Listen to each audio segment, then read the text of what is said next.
अब जो मामला हम आपको बताने जा रहे हैं, इसे सुनकर आप भी दंग रह जाएंगे। ये कहानी एक युवक की है जिसने एक साथ दो परिवार को अपनी बातों में फंसाकर खुद को उनका बेटा बताया। लेकिन अब युवक की सच्चाई सामने आते ही दो राज्यों की पुलिस के लिए चुनौती खड़ी हो गई है। आखिर ये पूरा मामला क्या है, इस रिपोर्ट में देखिए।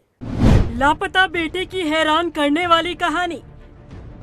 दो राज्य, दो परिवार, लापता होने की एक सी कहानी।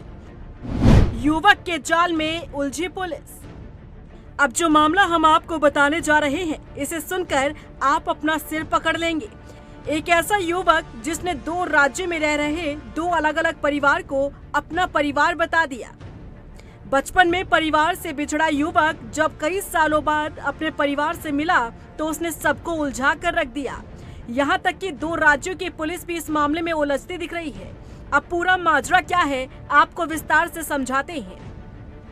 दरअसल गाजियाबाद पुलिस ने एक ऐसे फ्रॉड को पकड़ा है जिसकी कहानी सुनकर दो परिवार ही नहीं, दो जिलों की पुलिस भी चकमा खा गई। दरअसल देहरादून पुलिस ने 5 महीने पहले एक युवक मोनू, जो बचपन में ही अपने परिवार से अलग हो गया था, उसको अपने परिवार से मिलवाया, क्योंकि युवक ने खुद अपनी ऐसी अपहरण की कहानी सुनाई।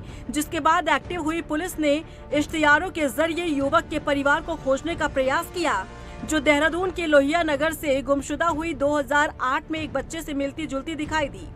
पुलिस ने परिवार की तलाश कर बेटे को 17 साल बाद मां से मिलवाया, लेकिन 21 नवंबर को शातिर मोनू ने अपनी मां को बताया कि यहां उसे सैलरी कम मिल रही है, इसलिए वो नौकरी के लिए अपने दो साथियों के साथ दिल्ली जा रहा है। शनिवार रात को जब गाजियाबाद पुलिस देहरादून के परिवार से मिलने पहुंची तो उसे पता चला कि साहिबाबाद की लीलावती देवी ने उसे अपना बेटा भीम सिंह बताया, जो कई साल पहले लापता हो गया था। शातिर युवक घर से दिल्ली नौकरी के नाम पर निकला और गाजियाबाद में भी पुलिस को ऐसी ही कहानी सुनाई। जब गाजियाबाद पुलिस को मोनू की कहानी पर शक हुआ और 5 महीने पहले देहरादून में भी इसी तरह की कहानी को लेकर सवाल खड़े किए गए, तो पता चला कि मोनू ही देहरादून और गाजियाबाद का मिसिंग व्यक्ति है। जिस पर गाजियाबाद पुलिस ने देहरादून पुलिस से संपर्क कर देहरादून की फैमिली से भी बातचीत की। इस ठग की कहानी जैसे ही परिवार और पड़ोसियों को पता चली तो सब बहुत चौंका रह गए। मुझे तो सर लगा था कि भाई है मेरा, कि ये सही है, मगर इनने जो आते थे जो हंगामा करा ना, भाग के बाहर को जाता था ये। अब बैग टांग के चल देते था कि मैं जा रहा। फिर से समझाती रही, मैं समझा सुन के फिर से अंदर करा। मैंने कहा अंदर बैठ जा चुपचाप, कहीं जाने की जरूरत नहीं है कहीं पे भी भाई। उसके बाद इसने करने के बाद फिर वही हरकतें करी। कभी फोटो फेंक देनी थी, कभी भवन जी की वो फेंक देनी थी, और इतना बड़ा घी का डब्बा लेके आता था, वो सामान फेंक देता था।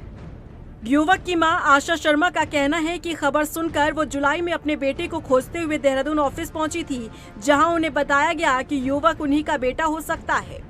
फिर मैं देखने चली गई कि यहाँ पे है भी कि नहीं है जी।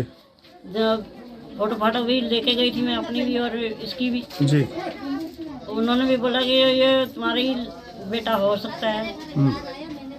और फिर शाम को उसे मिलाया, जब गया था ये ढूंढने हमें घर ढूंढने गया था, तो शाम को फिर मुझे बुलाया तो ये देख लीजिए। फिर उसने हाथ पैर जोड़े कि अम्मी मैं ऐसे हूँ, हाथ पैर तोड़ दिए, मुंह का जबड़ा तोड़ दिया।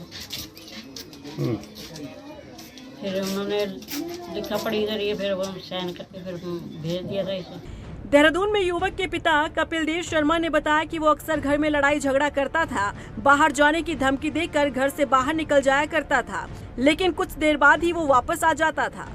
बताओ तो उस दिन 2 दिन तो सही रहा उसका, उसके बाद लड़ाई झगड़ा करने लगा हमारे साथ। और लड़ाई झगड़ा करके अपना जो भी 1-2 कपड़े जो पहन रखे थे उठाता था और बाहर निकल जाता था कि मैं जा रहा हूँ, मैं नहीं आ पाऊंगा यहाँ।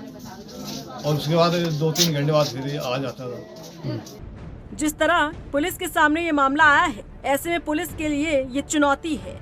वहीं गाजियाबाद में सुनाई गई कहानी एक्टिव हो गई है। युवक की मानसिक स्थिति किस तरह की है, इसका पता लगाने का प्रयास किया जा रहा है। हालांकि हर एक एंगल से पुलिस बारीकी से इस मामले की इन्वेस्टिगेशन कर रही है। हमारी एंटी ह्यूमन ट्रैफिकिंग यूनिट है, उनको एक व्यक्ति मिला था और उसने बताया, जो उसे जानकारी मिली कि वह 5-7 साल का जब था तो यहाँ से उसको किडनैप करके या किसी तरह से यहाँ से ले गए थे, जैसा उसका वर्जन था। और इसके बाद उसकी पहचान करने कहाँ से कहाँ रुका, बहुत सारी हमने जानकारी करने की कोशिश करी, लेकिन नहीं बता पाया डिटेल में। तो उसके फिर जब हमने और तलाश किया और उसके घर बार का, तो उसका घर ट्रेस हुआ था, जहाँ पर उसकी माँ ने उसकी पहचान भी करी और जो चीज़ें उन्होंने वेरीफाई करी, उसके बाद हमने उनकी मदर को सुपुर्द कर दिया था। अभी हाल फिलहाल ये प्रकरण प्रकाश में आया कि जो लड़का जो यहाँ हमने सुपुर्द किया था वह गाजियाबाद में भी ऐसे ही मिला और उसने अपना नाम भीम बताया और बताया कि वही स्टोरी बताई जो यहाँ पर बताई थी, और वहाँ भी अपने पेरेंट्स की पहचान करने की कोई बात बताई है। क्योंकि ये मामला 2 प्रदेश का है, मामला संज्ञान में आ गया। हमने भी अपनी ASTU टीम को बताया कि उनसे संपर्क करें और इससे सही चीज़ की जानकारी करें कि एक्चुअल में पूरा प्रकरण क्या है, जिससे कि आगे कोई भ्रम की स्थिति पैदा न हो। युवक ने देहरादून के एक कपिल को जब अपना पिता होने का दावा किया तो पुलिस ने DNA जांच कराए बिना उसे उनके हाथों सौंप दिया।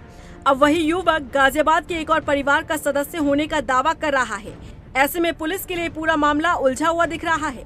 शायद दून पुलिस उस दौरान युवक का DNA टेस्ट करवा लेती तो ये स्थिति पैदा न होती। रफ्तार मीडिया के लिए देहरादून से हिमांशु चौहान के साथ ब्यूरो रिपोर्ट।